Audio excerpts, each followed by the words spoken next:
तो जी इससे अगला प्रोडक्ट जो हमारे पास यहाँ पे है वो है बायो प्रोटेक्टेंट। ये प्रोडक्ट के बारे में आप बताइए कि ये प्रोडक्ट को हम यूज करें, उसका कारण क्या है, कॉज क्या है उसका? देखिए, बायो प्रोटेक्टेंट की अगर मैं बात करूं तो इस प्रोडक्ट से पहले आप एक प्रक्रिया को समझिए।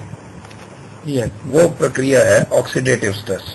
जी, ऑक्सीडेटिव स्ट्रेस क्या है ये समझ में आने के बाद ये प्रोडक्ट क्या है समझ में आएगा, इसका यूज क्या है ये समझ में आएगा। जी, ऑक्सीडेटिव स्ट्रेस बिल्कुल साधारण शब्दों में मैं आपको बताऊं तो हर सांस के साथ ऑक्सीजन बॉडी में जाती है। जी, वो हमारे फेफड़ों से छनती है और हमारे एचबी में मिक्स होती है, ब्लड में मिक्स होती है। जी, हार्ट को ब्लड को पंप कर रहा है। जी, अब वो रोटेट कर रहा है, जो ब्लड है हमारा बॉडी के सभी पार्ट्स में जाता है और हर पार्ट को अपनी वर्किंग के लिए जितनी जरूरी एनर्जी चाहिए जी, वो ऑक्सीजन के रूप में उससे ले लेता है।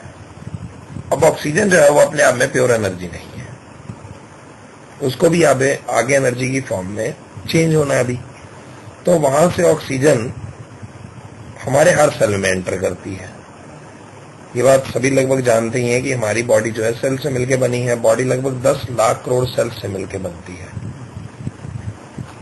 और हर सेल में एक सेंटर में माइटोकॉन्ड्रिया नाम की भट्ठी होती है, जहां पे ऑक्सीजन पहुंच के जलती है और एनर्जी की फॉर्म में चेंज होती है।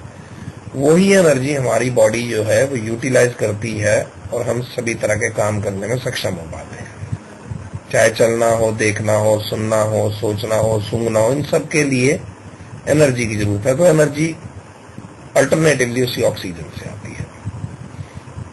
लेकिन होता क्या, परेशानी कहां आती है कि ऑक्सीजन का जो बेसिक स्ट्रक्चर है वो इलेक्ट्रॉन का एक जोड़ा है, लेकिन कभी कभी जब ऑक्सीजन बर्न होती है एनर्जी में चेंज होने के लिए तो उसमें से एक इलेक्ट्रॉन छिटक के अलग गिर जाता है। अब जो स्ट्रक्चर बचा ऑक्सीजन का वो रह गया एक सिंगल इलेक्ट्रॉन, उसे हम अपनी भाषा में बोलते हैं फ्री रेडिकल। ये फ्री रेडिकल जो है ये बड़ा जबरदस्त नेगेटिवली चार्ज होता है और आप लगा लीजिए कि एक हेल्दी सेल को, एक जोड़े वाले इलेक्ट्रॉन वाले ऑक्सीजन सेल को 10,000 बार हिट कर सकता है। ये तब तक उसे हिट करता है जब तक उसे तोड़ के अपने जैसा नहीं बना लेता, यानी कि उसका भी एक इलेक्ट्रॉन तोड़ नहीं देता। तो इस तरह से इनकी एक श्रृंखला चलनी शुरू हो जाती है। ये श्रृंखला जहां शुरू होगी उसे हम ऑक्सीडेटिव स्ट्रेस कहते हैं। शरीर के जिस हिस्से में होगी उस हिस्से को ही बीमार करेगी।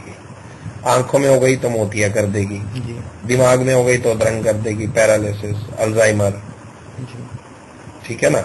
और अगर घुटनों में हो गई तो अर्थराइटिस में चेंज हो जाएगी, चाहे वो ऑस्टियो हो या रूमेटॉइड हो।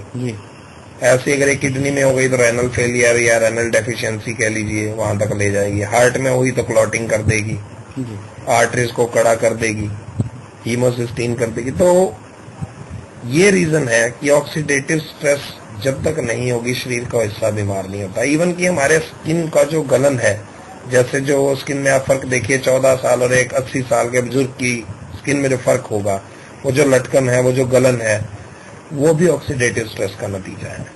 तो समय के साथ साथ ऑक्सीडेटिव स्ट्रेस होनी ही होनी है। लेकिन उसके अलावा क्या हो रहा है, आज के टाइम की अगर हम लाइफ को लें, स्मोक बहुत ज्यादा हो गया है। एक तो स्मोकिंग हो गई सिगरेट से, वाहनों का धुआं है, औद्योगिक धुआं आ जाता है। तो ये सारे स्मोक बॉडी में जाके इस ऑक्सीडेटिव स्ट्रेस को बहुत तेजी से बढ़ाते हैं। शराब है और जितने भी तरह के नशे हैं, ये सारे के सारे ऑक्सीडेटिव स्ट्रेस को बढ़ाते हैं। जितने भी तरह के केमिकल्स हैं जो सब्जियों के साथ, फलों के साथ, अनाज के साथ हमारे शरीर में जाते हैं, खाद्य हो गई, स्प्रे हो गई, ये जाके ऑक्सीडेटिव स्ट्रेस को बहुत बढ़ा देते हैं। रेडिएशंस हैं, तरह तरह के रेडिएशन से हम घिरे हुए हैं। ये रेडिएशन सर क्या चीज है? मैंने शब्द के बारे में सुना है लेकिन डिटेल थोड़ा आप। रेडिएशन सर तरंगे। आपने एक्सरे का नाम तो कॉमनली सभी ने सुना होगा जी। अस्पताल जाए बड़ा क्लियर सा लिखा होता है कि इस रूम में आना मना है, इस रूम में एक्स रेज है। वो एक्स रेज मानव शरीर के लिए हानिकारक रेज है जी। ऐसे ही ये जो रेडिएशंस हैं, ये सारी की सारी हानिकारक रेडिएशंस हैं, चाहे वो इंटरनेट की हो, मोबाइल की हो, डिफेंस रडार सिस्टम की हो या एफएम की रेडिएशंस हैं। हमारा एनवायरनमेंट टोटली रेडिएशन से घिर चुका है जी। पुराने जमाने की बात अलग है, ये साधन नहीं थे तो रेडिएशन नहीं थी। अब रेडिएशन के बिना साधन नहीं चल सकते जी।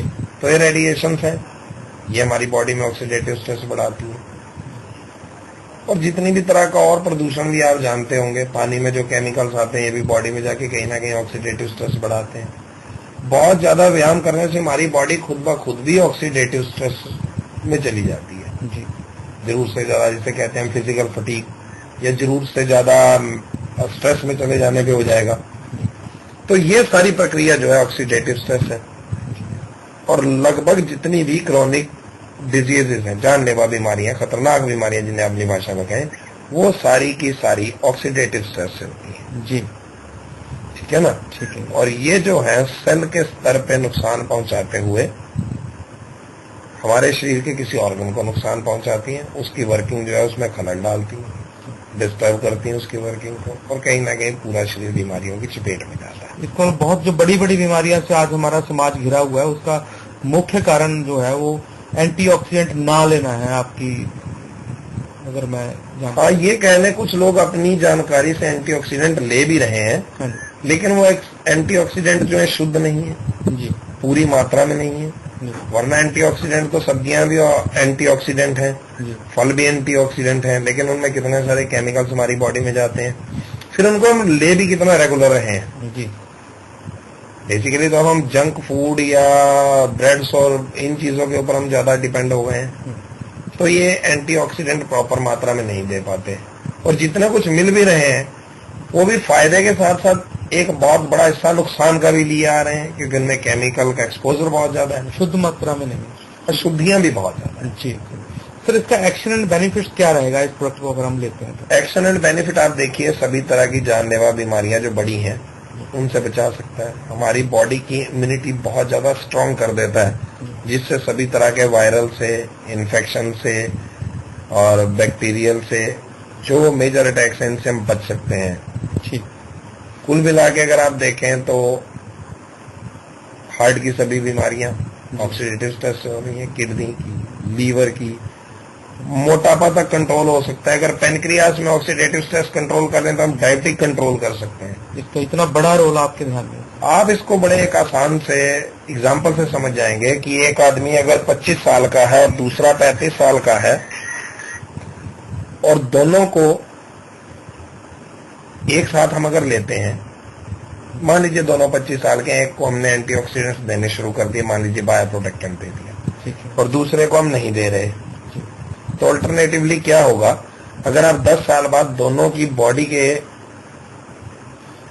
करंट कंडीशन को लेंगे तो 35 साल वाला तो शायद 35 के बजाय 40 ही नजर आएगा, क्योंकि जो आज के फूड की स्थिति है उस हिसाब से। जी लेकिन जो बायोप्रोटेक्टेंट ले रहा होगा वो यूं लगेगा जैसे अभी 35 साल का नहीं है, शायद 27, 28 या 30 साल का है। जी तो एंटी एजिंग प्रोडक्ट भी है ये। जी।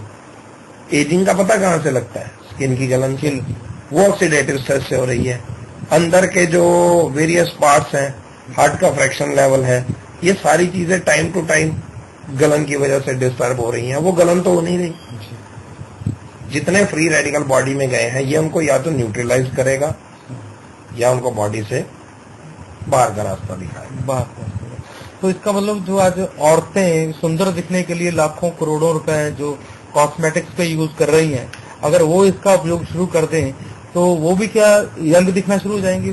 देखिए, जहां तक इस सवाल का जवाब है तो मैं आपसे एक बड़ा साधारण सा सवाल पूछना चाहूंगा कि अगर स्किन के ऊपर कोई इन्फेक्शन होता है तो डॉक्टर आपको खाने के लिए टेबलेट देता है, लगाने के लिए दवाई देता है। जी।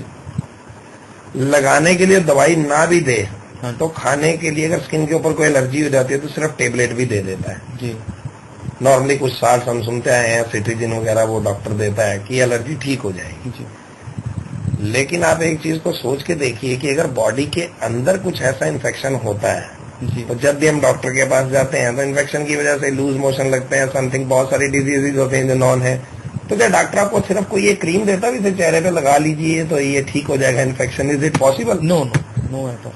तो ये बड़ा कॉमन सा फैक्टर है जो हम सदियों से जानते हैं कि जो हम खाएंगे वैसा ही हमारी स्किन रिस्पॉन्ड करेगी, ना कि जो हम स्किन पे लगाएंगे वैसा इंटरनल बॉडी रिस्पॉन्ड करेगी। तो इसको जो आज इतना पैसा आज कॉस्मेटिक्स पे खर्च किया जा रहा है, अगर उसको इस पे खर्च किया जाए तो इंटरनल सिस्टम भी स्ट्रांग होएगा और चेहरा भी चमक नजर आएगी। जी जी जी, वो बालों को कुछ डाई करने वाली कहानी है। जी जी और ये बालों का रंगत ना देने जाने वाली कुछ कहानी है। ठीक है सर। तो सर इसको हम कितनी देर तक ले सकते हैं, मतलब इसको through life? Through out life ले सकते जी। हैं। तो इसकी डोजेज क्या रहेंगी? इसकी डोजेज सर जो है, एक अगर मैं एडल्ट की बात करूं जो 18 साल से ऊपर है, he should use at least 2 soft gel a day. ठीक ठीक ठीक ठीक ठीक। और उससे नीचे अगर वो खेल में है, स्टेमिना में है, क्योंकि ये और एक वैल्यू बढ़ाते हैं जिसे अपनी भाषा में स्टेमिना बोलते हैं, ऑक्सीजन रेडिकल एब्जॉर्बेंस कैपेसिटी। जी। तो जितने भी प्लेयर हैं, जितने एथलीट्स हैं, वो सारे इसको 99 नहीं 100% एथलीट इसके ऊपर डिपेंड होकर चलते हैं, एंटीऑक्सीडेंट्स के ऊपर। उनका स्टेमिना डिपेंड इसके ऊपर करता है। इसका मतलब जो लोग हमारे जो प्लेयर्स हैं, जो मतलब बॉडी फिटनेस के लिए बहुत ज्यादा जागरूक हैं, उन लोगों को भी इसका regular use 100% they are using it either into the pure और the corrupted form. Okay okay, thank you. मैं किसी और कंपनी को टिप्पणी नहीं करना चाहूंगा। जी। तो एंटीऑक्सीडेंट्स तो सभी ले ही रहे हैं, बिना एंटीऑक्सीडेंट के स्टेमिना पॉसिबल नहीं है। तो नटशेल में अगर बात की जाए तो आज जो हमारे आसपास इतनी रेडिएशन, पॉल्यूशन, केमिकल्स हैं, उनमें हमारे पास एक रामबाण है जिसको अगर हम साथ में लेके चलें तो हम बहुत सारी बीमारियों से निजात पा सकते हैं। जी बिल्कुल बिल्कुल बिल्कुल बिल्कुल। इसके बिना लाइफ जो है वो आप समझ लीजिए कि इंश्योरेंस होते हुए भी जी 100% इनसिक्योर सी है। जी जी।